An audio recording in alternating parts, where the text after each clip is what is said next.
Rebonjour à tous, amis de la santé globale et holistique, c'est toujours Antoine Chevalier, citoyen quantique, deuxième vidéo du jour intitulée « Merci Monsieur le Président ». Voilà, alors j'ai écouté ce cher président hier soir, comme d'habitude et encore mieux que d'habitude, son charme, sa séduction naturelle joue le gendre idéal. Mais comme cela fonctionne aussi chez les pervers manipulateurs, quand les autres découvrent l'envers du décor, ils disent tous on ne se doutait pas, on ne pouvait pas penser que... » Alors si je reviens à ce qu'il a déclaré, il a fixé des objectifs en chiffres pour gérer une épidémie. Hormis le caractère totalement partial et contestable de ces critères, cela me paraît inadapté afin de décider quoi que ce soit, vu qu'on ne maîtrise pas encore tous les facteurs dans l'évolution multifactorielle des épidémies. Ensuite, nous avons bien compris que nous allons passer du confinement au couvre-feu et vice-versa, comme seules options, tant qu'on va trouver encore des traces de matériel génétique viral dans les tests. Le président a déjà envisagé d'ailleurs à cet effet la troisième vague pour maintenir la pression.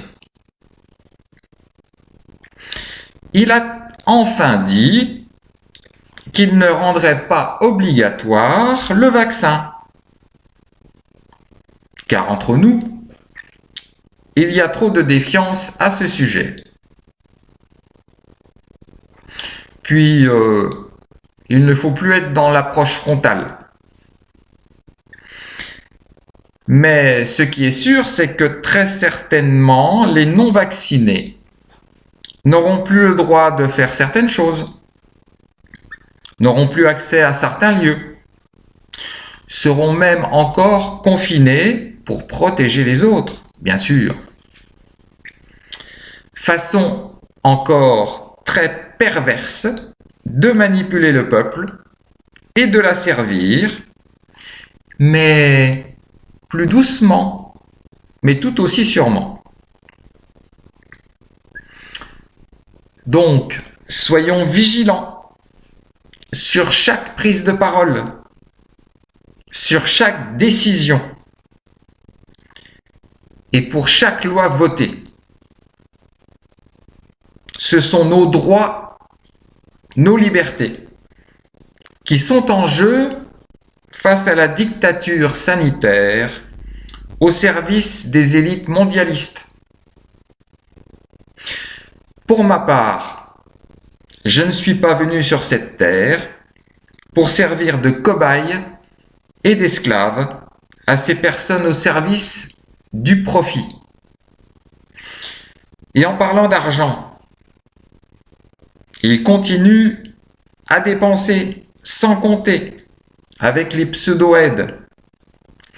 Les ressources diminuent et il dépense à tout va. Cela va finir par se voir qu'ils font tout pour nous ruiner. Soyez vigilants, soyez réactifs et tous unis, tous ensemble, nous pourrons contrer ces manipulateurs, ces gens méprisants, qui n'ont aucun respect, aucune bienveillance pour la vie de chacun et pour notre humanité. Prenez bien soin de vous. Namasté à tous.